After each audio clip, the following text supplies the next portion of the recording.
work schedules and school life and just chat about pop culture. It's like that episode of Seinfeld where they go to a diner and they have something to eat, which is 85% of those. Next to me, enjoying his cup of coffee, is my man, DJ Fonzy. How you doing, my man? I'm good, bud. How are you? Hanging in there, man. So good to see you. Likewise, my friend. I'm glad we're able to, sit back and chat a little bit, sip a little bit of coffee. And talk about something that we always love and something that is part of everyday life.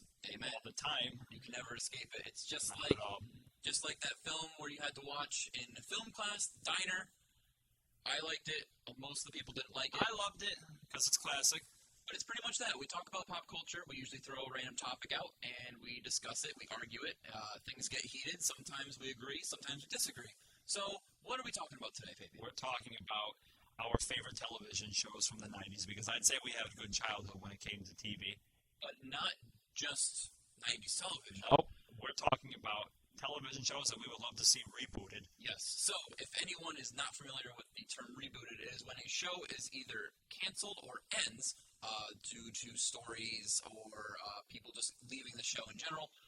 We want to see shows created again with those same type of characters. So we are going to start things off with Fabian. He's got a couple great shows coming at you. What is your first show that you would like to see rebooted? The Spawn animated series from HBO.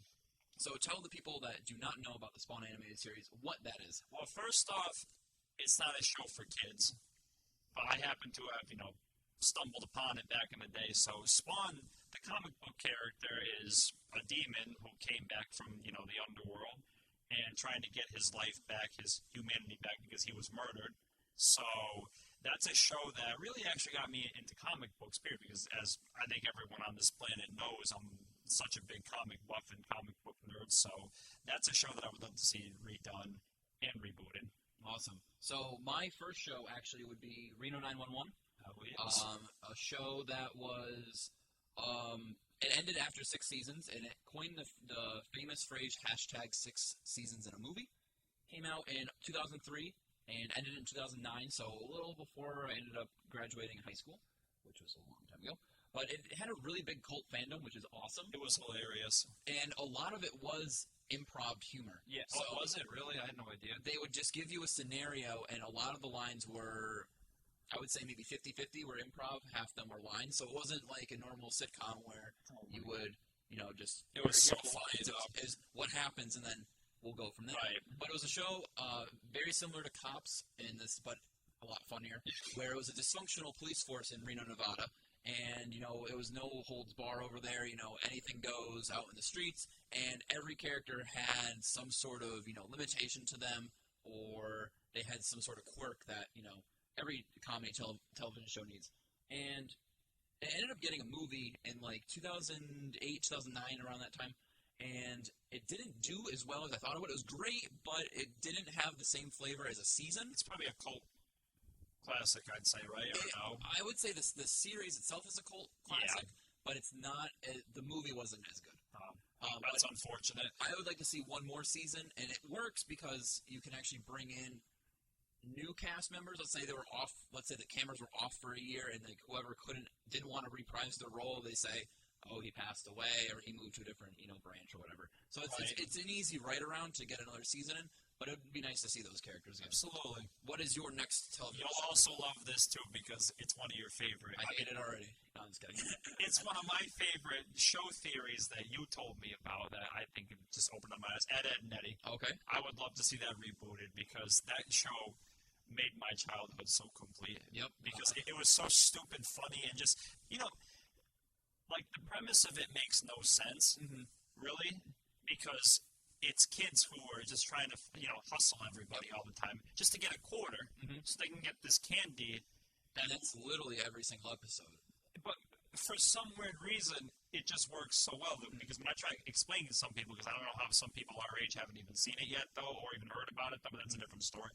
So I tried telling some people about that, and then they're like, okay, what's the premise? I said, well, it's these kids that are trying to scam everybody and trying to get a quarter, really, which even back then wasn't a lot of money at all. So the point is, and that jawbreak that they put inside their mouth, it looks painful. Yeah, it's a dentist's worst nightmare. But for some weird reason, these 3 kids in a cul-de-sac are just trying to scam everybody just so they can get this jaw-breaking candy. And I think what works the best with that show is it kind of has a Sandlot aspect where there's barely any adults shown. I don't think there's any adults shown in the first couple seasons. I've never seen one adult. Until later on in the series, which is kind of where the series started to falter, where they were at school. It wasn't summer break that's right. spring break or whatever, where there was no adults. The adults were at work and the kids were home. And that's why I liked it, because I remember when, it's summer. And I'm just old enough to stay home by myself, no parental supervision. And, you get into a little mischief. I enjoyed that. And that's what I liked about Ed, Edd n Eddy. It was a relatable animated show. Exactly. And it came out with another big block of shows, which was always good. So absolutely. I think pretty much, to be honest, what happened was during that time when the parents weren't around, I was watching Ed, Edd n Eddy, Dexter's Lab, Cow and Chicken, all those shows pretty much. I didn't get into mischief at all. So we were that spoiler. We were such angels back then. What about you? Another show? This is kind of a strange one, I would say. I would love to do a cartoon one, but I couldn't really figure out which one I would like to do. So I would like another Simpsons movie. Me too. The Simpsons movie, I would like to get a majority, majority of the writers from the original era, from the late 80s to maybe 96, 97. That's the golden era of The Simpsons, the first 6 to 8 seasons, right? Depending on who you talk to. I would like to get a good portion of those writers and get them to, write a really awesome script. Now, the first movie was phenomenal. I never saw it. It is a really great. It's got a great premise to it. Homer messes up Springfield to the point where the EPA has to shut them down. I've never even heard of it. Wow. And the EPA puts a bubble over Springfield. Oh, yeah, okay. But the Simpsons get out before they get killed by the riot, and then they have to fix Springfield because they're going to blow it up. Right. I think they can do a similar concept, but take class into consideration.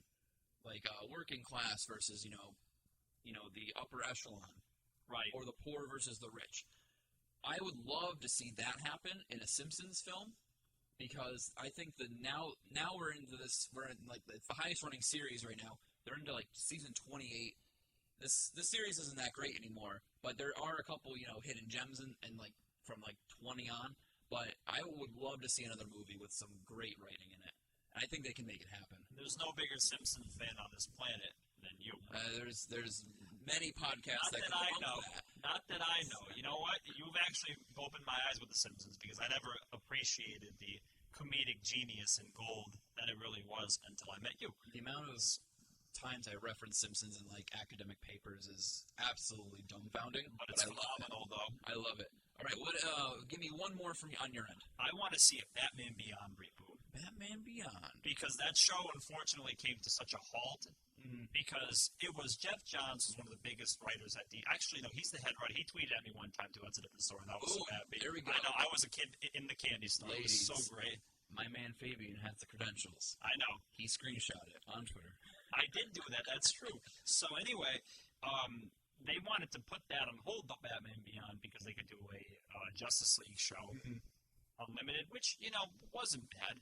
But I would like to see them do another Batman Beyond, because it was such a cool premise. It was an elderly Batman, Bruce Wayne, who couldn't do it anymore, and then passes on the mantle to this kid who has such a high-tech suit. Even though the suit's 40 years old, it's still cutting edge and high-tech and stuff. And it's all futuristic. So he's flying around and doing this and doing that, going invisible and stuff. So even a game, too, just do something with that character. So they did create a Batman Beyond Nintendo 64 game, but it was not panned. I never played it, unfortunately. I own it. I just haven't played it. It's still in my collection to be played. But from what I understand, it was panned negatively. They need to do an Arkham-style Batman Beyond game. I can see that. That would be awesome. And that show was really interesting. I never got into it because mainly when I grew up, it was the animated series was the go-to series. Absolutely. And I think that was everybody's go-to series. I think I couldn't change. That was my issue. Well, I agree with that, though, because it was also kind of hard for me, too. Mm-hmm. But then when I found out that the same people that made the animated series were doing Batman Beyond, I said, okay, you know what? It's in good hands. And Batman Beyond actually was supposed to be just a cartoon character itself. But became so popular, he made his way into the comics, period. So I'd say it's, kind of like that. But I agree with that statement, definitely. And then my final one, and this is the strange one. I like to kind of go in descending order. So, like, Reno was something that could probably happen. I was going in a weird order, too. We all going in weird orders. That's why we're sitting in this diner right now. Especially on this show. Oh, there's no holds bar. It's like Love it. It's like a cage match now. But the series Dinosaurs. Yes. Not the Disney film. No, the series. The Jim Henson giant puppets. Was it Jim Henson? Yes, I sir. have no idea. Genius right there. So, for the young listeners that don't know anything about dinosaurs, Or Jim Henson. or Jim, we'll That's a different explain story that right later. there, We'll get you a couple, Muppet DVDs and I was gonna say Muppets. Labyrinth and whatnot. But Dinosaurs only lasted 4 seasons. It was a show from 1991 to 1994, and it was comprised of these dinosaurs that worked human jobs. Human-esque jobs. They all walked and talked and purchased electronics just like humans, and they lived their life around human issues. And I really enjoyed. I came back to this series and I enjoyed it because the ending was really great. It just showed it was a brilliant way to end the series. And I was hesitant to put this on my list, but the ending. Spoiler alert for anyone that would like to watch the series, but it's been out for almost 30 years. Yeah, I was going to say. There's the impending ice age, so the family gets together and huddles for warmth in their house while the ice age happens, and it just ends. That's great. So my idea was, I was sitting at work and I was thinking about what series would be great to reboot, and boom, this came to my mind. We make it self-reflexive, just kind of a tongue-in-cheek little way of poking at that it was a show, and having the father, maybe about 5 years older, saying, "Oh, I would have all these episodes and these visions of what would happen with my family, and the last thing I remember before I wake up is we're huddled together, and I hate my family so much, and I was stuck with them for eternity." And then he's on the shrink couch talking about these episodes, and it's sort of ha ha ha, we're making fun of it was a show, and here's an additional season. And I would, make, comprise just of flashbacks. That's genius. Well, just this kind of, like touching back on what happened. No, that's Then, genius. so whoever watched the show earlier would know, I remember that episode where he got fired, or, the last episode. I like that. And then the baby's a little bit older. The kids are kind of out of the house, but they come back. Maybe one of the kids fails college. Maybe one works for a different tree-pushing plant. Or goes on a credit card debt. That'd be hilarious. They would call it like a rock card. Rock card debt. Love it. Card debt. Alrighty, so we have to get going because it's back to work for us. So, Fabian, where can the people listen to great music for students by students? Ice Radio here at MCC. IceRadioMCC.org for more great music and more coffee shop episodes as well. More way to get through those stressful days of your everyday lives. Alrighty, Fabian, thank you for joining me Thank here you. as we talk about pop culture. Tune into more great episodes of The Coffee Shop here on Ice Radio at Manchester Community College. That's IceRadioMCC.org. Always remember to keep those speakers right here on Ice.